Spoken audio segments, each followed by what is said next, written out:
మీ business ఏదైనా మీ ఊర్లో promotion చేయాలంటే అది సుమన్ టీవీతోనే సాధ్యం. ఇప్పుడే సంప్రదించండి.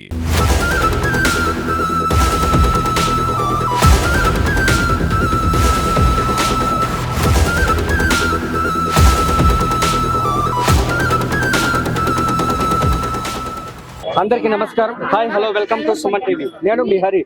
ఈరోజు అన్నమయ్య జిల్లా మదనపల్లి నియోజకవర్గ హెడ్ క్వార్టర్ లో ఉన్నటువంటి వైసీపీ సమన్వయకర్త నిసార్ అహ్మద్ గారు, అలాగే మదనపల్లి మున్సిపల్ చైర్మన్ గారు మనుజారెడ్డి గారు, మాజీ ఎమ్మెల్యే ఎమ్మెల్సీ వైసీ తిప్పారెడ్డి గారు, అలాగే ఈ పార్టీ సీనియర్ నాయకులు, మండల నాయకులతో సహా ఇక్కడ పెద్ద ఎత్తున మదనపల్లికి చేరుకొని మదనపల్లి చిత్తూరు బస్టాండ్ నుంచి సబ్ కలెక్టర్ కార్యాలయం వరకు నిరసన కార్యక్రమాన్ని చేపట్టారు. మెడికల్ కళాశాలని పీపీ విధానాన్ని రద్దు చేయాలనేసి వారైతే కోరుతున్నారు. ఆ విధంగానే సబ్ కలెక్టర్ గారికి వినతి పత్రం అందించేందుకు ఇక్కడ పెద్ద ఎత్తున కార్యకర్తలు, నాయకులు తరలి రావడం జరిగింది. సార్ చెప్పండి సార్, ఈ విధంగా ఈరోజు పీపీ విధానాన్ని రద్దు చేయాలనేసి ఈరోజు ఉద్యమాన్ని అయితే చూడడం అయితే జరుగుతుంది. ఇప్పుడు ప్రభుత్వం అయినప్పటి నుంచి కూటమి ప్రభుత్వం వచ్చినప్పటి ఇంత పెద్ద ఎత్తున వైసీపీ నాయకులు, కార్యకర్తలు రావడం ఇది ఫస్ట్ టైం. చెప్పండి సార్, దీన్ని ఏ విధంగా చూస్తారు? ఇది ఫస్ట్ ఈరోజు ప్రైవేటైజేషన్కి నిరసనగా ఈరోజు మేము చేస్తున్నామే. ఈ తొలి అడుగు కాదు, ఇది వచ్చింది ఆఖరి అడుగు కాదు, ఈ తొలి అడుగు. ఇక్కడ నుండి ప్రతి ఒక్కరూ మేము ప్రతి దాంట్లో చేస్తానున్నాం. ఖచ్చితంగా గవర్నమెంట్ దిగి వచ్చి ప్రైవేటైజేషన్కి అడ్డంగా మేము నిలబడతాం. ఇది గవర్నమెంట్ కాలేజ్ ఏ విధంగా జగన్మోహన్ రెడ్డి గారు ఇచ్చినారో అదే విధంగా కంటిన్యూ చేసే వరకు కూడా మేము దీంట్లోనే ఉంటాం. కాబట్టి కంపల్సరీ గవర్నమెంట్ కూడా ఇక్కడ ఉండే కూటమి ప్రభుత్వ నాయకులు కూడా, మదనపల్లి నాయకులు అదే మేము కోరుకుంటున్నాం. ఖచ్చితంగా మీరు రండి, మాతో పాటు కలవండి. ఇక్కడ ఇది చేశారు, అక్కడ చంద్రబాబు నాయుడు గారు డెసిషన్ తీసేసుకున్నారు. ఇక్కడ కానీ మీరు కానీ దీనికి అగెనిస్ట్గా పోయినారంటే ప్రజాగ్రహంను ఫేస్ చేయాల్సింది మీరే. కాబట్టి ఖచ్చితంగా మీరు దిగి వచ్చేసి మీరందరూ మాకు తోడుగా ఉండండి, కలిసి పోరాడదాం. మదనపల్లి గవర్నమెంట్ హాస్పిటల్ను అదేవిధంగా మనం కంటిన్యూ చేసుకుని సాయశక్తిలో మనం ఉన్నామని చెప్పి నేను వాళ్ళందరికీ డిమాండ్ చేస్తున్నా. కాబట్టి గవర్నమెంట్ దిగి వచ్చేంత వరకు మేము ఉద్యమం ఆగదని చెప్పి కూడా మేము తొందరగా మనం చేస్తున్నాం. కూటమి ప్రభుత్వం పీపీ విధానాన్ని రద్దు చేయాలనేసి ఈరోజు వైసీపీ పార్టీ అయితే రాష్ట్ర వ్యాప్తంగా పెద్ద ఎత్తున ఈ నిరసన కార్యక్రమాలు, ఈ విధంగా కలెక్టర్లకు కానీ సబ్ కలెక్టర్లకు కానీ వినతి పత్రం అందించడం జరుగుతుంది. ఈ పీపీ విధానం వల్ల జరిగే నష్టం ఏంటి?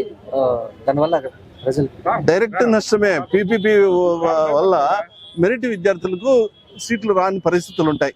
ఇప్పుడు ఎగ్జాంపుల్ చెప్పాను కదా, ఈరోజు 380 మార్కులు ఉంటే కన్నా నీకు సీట్ వస్తూ ఉంది నీకు ఎంసెట్లో. అదే మన ఆంధ్రప్రదేశ్లో అయితే 490 వస్తే కన్నా కట్ ఆఫ్ మార్క్ మెరిట్కి. బీసీలో అయితే కన్నా 360 అయితే కన్నా ఈడొచ్చి 450 ఉంది. 90 మార్కుల డిఫరెన్స్ ఉంది. 90 మార్కులు అంటే ర్యాంకులు కొన్ని వేలలో వెళ్ళిపోతాయి, లక్షల్లో వెళ్ళిపోతాయి. ఇట్లా అది ఉంటుంది. డైరెక్ట్గా విద్యార్థులకు, మెరిట్ విద్యార్థులకు, కష్టపడి చదివిన విద్యార్థులకు, పేద విద్యార్థులకు అది జరిగే డైరెక్ట్ అన్యాయము. ఇంకా రెండోది పేషెంట్లుగా ఉంటే కన్నా డెఫినెట్గా నీకు గవర్నమెంట్ ఇది ఉంటే కన్నా కంప్లీట్ ఎవ్రీథింగ్ ఫ్రీ. ఇక్కడైతే కన్నా నీకు ప్రతిదీ ఇన్వెస్టిగేషన్ ఛార్జ్ అవుతుంది, కార్డు కూడా ఎంతో కొంత ఛార్జ్ చేయాల్సిన పరిస్థితి ఉంటుంది, సిటీ స్కాన్లు ఇలాంటివి ఛార్జ్ చేయాల్సి వస్తుంది. నామినల్గా అయినా కూడా ఏదైనా కూడా మామూలుగా 20% అయినా కూడా పేమెంట్ కలెక్షన్ చేయాల్సి వస్తుంది ప్రైవేట్ పీపీపీలో.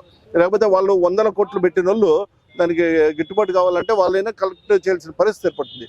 ఇవన్నీ అరికట్టాలంటే మేము గవర్నమెంట్ పరం చేయాలి. నువ్వేం ఇచ్చిన కాలేజీలు కాదు కదా, ఆల్రెడీ జగన్మోహన్ రెడ్డి గారు ఇచ్చినటువంటి గవర్నమెంట్ మెడికల్ కాలేజీల్ని ప్రైవేట్ చేసే హక్కు, అధికారం నీకు ఎవరు ఇచ్చారు?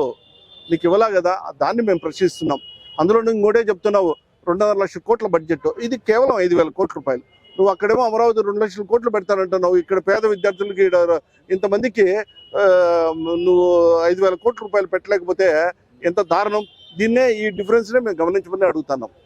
దీనికోసం మేము ఎట్టి పరిస్థితుల్లోన గవర్నమెంట్ మెడికల్ కాలేజ్ గవర్నమెంట్ ద్వారానే నడపాలా. కావాలంటే నువ్వు ప్రైవేట్ ఇంకా కావాలంటే నీకు ఉంది కదా అధికారం, ఇంకా నా 3 సంవత్సరాలు నువ్వు ఇచ్చుకో వేరే దగ్గర, ఎవరో దాన్ని మేమేమో ఆక్షేపించము. కాకపోతే ఉన్న వాటిని ప్రైవేట్ పరం చేసే అధికారాన్ని మీరు తీసుకోవద్దండి, చేయొద్దండి అని మేము డిమాండ్ చేస్తాం. అందరికీ నమస్కారం. ఈరోజు చంద్రబాబు ప్రభుత్వం వచ్చిన తర్వాత సంక్షేమ పథకాలు ఎటు ఇవ్వలేకపోతున్న పరిస్థితి. కనీసం ప్రజలకి మంచి వైద్యం, ఆరోగ్యం ఇవ్వాలని కోరికతో మేము ప్రజలందరికీ మంచి చేయాలనే ఆలోచనతో మన జగన్మోహన్ రెడ్డి ఈరోజు అనేక సంక్షేమ పథకాలు ఇచ్చి చేయడం జరిగింది. కానీ ఈరోజు కూటమి ప్రభుత్వం వచ్చిన తర్వాత కనీసం వైద్యానికి 17 కాలేజీలు తీసుకొస్తే ఇన్ని సంక్షేమ పథకాలకి అన్ని డబ్బులు ఆ రోజు వెచ్చిచ్చిన జగన్మోహన్ రెడ్డి ఉంటే ఈ రోజు సంక్షేమ పథకాలు లేవు కదా, మరి అన్ని డబ్బుల్ని ఒక ప్రైవేటు పరం చేయకుండా ఈ ప్రభుత్వ కాలేజీలని ప్రభుత్వం నడిపే విధంగా పేద విద్యార్థులు చదువుకునే విధంగా మీరు ముందుకు తీసుకోలేకపోతున్నా అంటే ఇది ఎంత అన్యాయంగా ఉందంటే ప్రజలు ప్రతి ఒక్కటి గమనిస్తున్నారు. దీన్ని మేము తీవ్రంగా ఖండిస్తున్నాం. దీనికి సంబంధించి ఈ రోజు మదనపల్లి నియోజకవర్గ తరఫున గౌరవ మన ఎక్స్ ఎమ్మెల్యే గారు MLC Tripathi sir in charge Nisar Ahmed Shamim అనుషక అందరూ కలిసి ఈరోజు సబ్ కలెక్టర్ గారికి మెమోరాండం ఇవ్వడం జరిగింది. ఇది ప్రైవేటు పరం చేస్తే మాత్రం దీన్ని ఇంకా తీవ్రత పెంచి ఎట్టి పరిస్థితుల్లోనూ మేము కానీయకుండా ప్రభుత్వం నడిపే విధంగా మేమందరం ఉద్యమాలు మరింత ఉధృతం చేసి ముందుకు తీసుకుపోతాము. దీన్ని ప్రజలందరూ గమనించి అందరూ దీన్ని తోడ్పడి మన మదనపల్లి మెడికల్ కాలేజీని ప్రభుత్వమే నడిపే విధంగా తీసుకురావడానికి ముందుకు రావాలని కోరుకుంటూ ఈ అవకాశం ధన్యవాదాలు.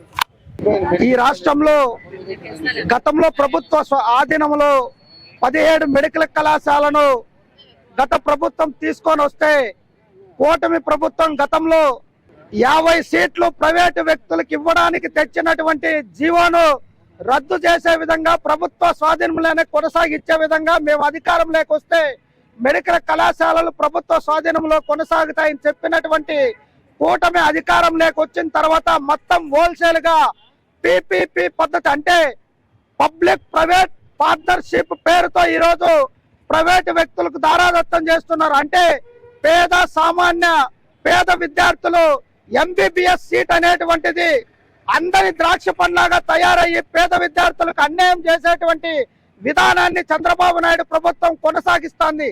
అందుకోసమే ఇప్పుడు ఏదైతే ఆల్రెడీ 5 మెడికల్ కళాశాలలు ప్రభుత్వ ఆధీనంలో కొనసాగుతున్నాయి, మిగతా 12 కళాశాలను మరి నారాయణ లేదంటే అపోలో వాళ్ళకు ప్రైవేటు వ్యక్తులకు ఇవ్వడానికి దారాదత్తం చేయడానికి తీసుకొచ్చినటువంటి జీవోను రద్దు చేయాలని ఈ రోజు వైసీపీ ప్రభుత్వం రాష్ట్ర వ్యాప్తంగా చేస్తున్నటువంటి నిరసనకు భారత కమ్యూనిస్ట్ పార్టీ సిపిఐ నుంచి సంపూర్ణ మద్దతు తెలియజేస్తున్నాం. ఈ రాష్ట్రంలో ఉన్నటువంటి ప్రతిపక్షాలన్నీ ఈ ప్రభుత్వం మెడల వంచి పేద విద్యార్థులకు విద్యను ఎంబీబీఎస్ విద్యను మరి కారు చౌకగా వచ్చే విధంగా పోరాటాలు చేద్దామని ఈ రోజు వైసీపీ పార్టీకి మద్దతు తెలియజేస్తున్నాం. ఈ రాష్ట్రంలో 17 మెడికల్ కళాశాలలను పీపీపీ పద్ధతిలో వద్దు, ప్రభుత్వమే కొనసాగించాలని వైఎస్ఆర్ కాంగ్రెస్ పార్టీ నాయకత్వం చేస్తున్నటువంటి ఈ ధర్నాకు భారత కమ్యూనిస్టు పార్టీ సిపిఐగా మా సంపూర్ణ మద్దతును తెలియజేస్తున్నాం. ఈ రాష్ట్రంలో వైద్య విద్యను అభ్యసించాలనేటువంటి ఎంతో మంది విద్యార్థులు వాళ్ళకి పీపీపీ పద్ధతిలో మారితే వైద్య విద్యానికి దూరం అవుతారు. ఎంతో మంది పేద వర్గానికి ప్రభుత్వ నాణ్యమైనటువంటి వైద్యం దూరం అవుతాదని గతం నుండి భారత కమ్యూనిస్టు పార్టీ రాష్ట్ర ప్రభుత్వాన్ని హెచ్చరిస్తూనే ఉంది. కానీ ఈ రాష్ట్రంలో అధికారంలోకి వచ్చినటువంటి కూటమి ప్రభుత్వం ఈ రాష్ట్రాన్ని మేమేదో ఉద్ధరిస్తామని ఒక పక్క ప్రగల్భాలు పగులుతున్నారు. మేము ఇవాళ సూటిగా చెప్తున్నాం, గత ప్రభుత్వంలో అన్యాయం ఏం జరిగిందో కానీ మెడికల్ రంగంలో ఒక విప్లవాత్మకమైనటువంటి మార్పు వచ్చింది. ఎన్నడూ ఉమ్మడి రాష్ట్రంలో లేనటువంటి విధంగా 17 మెడికల్ కళాశాలలు ఈ రాష్ట్రంలో తీసుకొస్తే వాటి బిల్డింగులు దాదాపు 50% నుంచి 100% కంప్లీట్ అయితే ఈ హాస్పిటల్లో విద్యార్థులు చదువుకోవడానికి నేషనల్ మెడికల్ కౌన్సిల్ లెటర్ పెట్టమని మీకు ఎన్ని సీట్లు కావాలని అడిగితే సిగ్గు లేకుండా ఈ రాష్ట్ర ప్రభుత్వం మా కళాశాలలో ఇన్ఫ్రాస్ట్రక్చర్ లేదు, మాకు మెడికల్ సీట్లు వద్దు అని మీరు లెటర్ రాశారంటే మీరు ఎంత దుర్మార్గమైనటువంటి పాలన ఈ రాష్ట్రంలో అవలంబిస్తున్నారో అర్థమవుతుంది. కానీ ఈ మెడికల్ కళాశాలను ప్రభుత్వాలుగా నడపడానికి ఇతని దగ్గర డబ్బులు మాత్రం లేదు. పక్కనే హార్స్లీ హిల్స్ ఉంది. ఈ హార్స్లీ హిల్స్ లో 6 ఎకరాలు ఒక దొంగ కంపెనీ నడిపేటువంటి బాబాకి 6 ఎకరాల భూమి ఇచ్చి చిన్న ఎయిర్పోర్ట్ కడతాడంట. ఈ రాష్ట్ర ముఖ్యమంత్రి ఇతను పెద్ద అడ్మినిస్ట్రేటర్ అంట. ఇతను ఒక వ్యక్తికి దొంగకి 6 ఎకరాలు ఇచ్చి ఎయిర్పోర్ట్ కట్టేటువంటి వ్యక్తికి 17 మెడికల్ కళాశాలను ఈ రాష్ట్రంలో నడపడానికి కేవలం 5,000 కోట్ల రూపాయలు ఖర్చు పెట్టలేడా?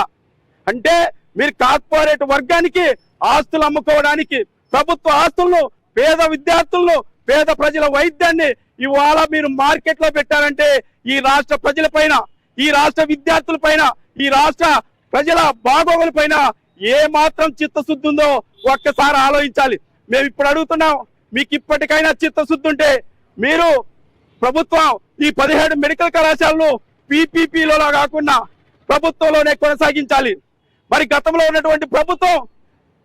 ఉన్నటువంటి ముఖ్యమంత్రి గారు ఏ పక్కన ఉన్నటువంటి కర్ణాటకకో తమిళనాడుకో కేరళకో ముఖ్యమంత్రి కాదు, ఇదే రాష్ట్రానికి ముఖ్యమంత్రి, ఇదే రాష్ట్రంలో వచ్చేటువంటి బడ్జెట్ కి ముఖ్యమంత్రి. అతనికి అబ్బినటువంటి 5,000 రూపాయల బడ్జెట్ ఈ రోజు ఈ రాష్ట్ర ప్రభుత్వం ఎందుకు అందించలేకపోతుంది? ఆ రోజు ఇచ్చే సంక్షేమ పథకాలు రాలేదు ప్రజలకి, మరి ఆ డబ్బు ఎక్కడ పోతుంది? ఇప్పుడైనా చంద్రబాబు నాయుడు గారు పునరాలోచన చేసుకోకపోతే మేము ఇవాళ ఎన్నికలకి ఇంకా 3-4 సంవత్సరాలు ఉంది. ఇప్పుడే కమ్యూనిస్టు పార్టీగా చెప్తున్నాం, మీరు 17 మెడికల్ కాలేజీలు ప్రైవేట్కి ఇస్తే ఒక కళాశాలకి 3 నియోజకవర్గాల మీకు నష్టం జరుగుతుంది.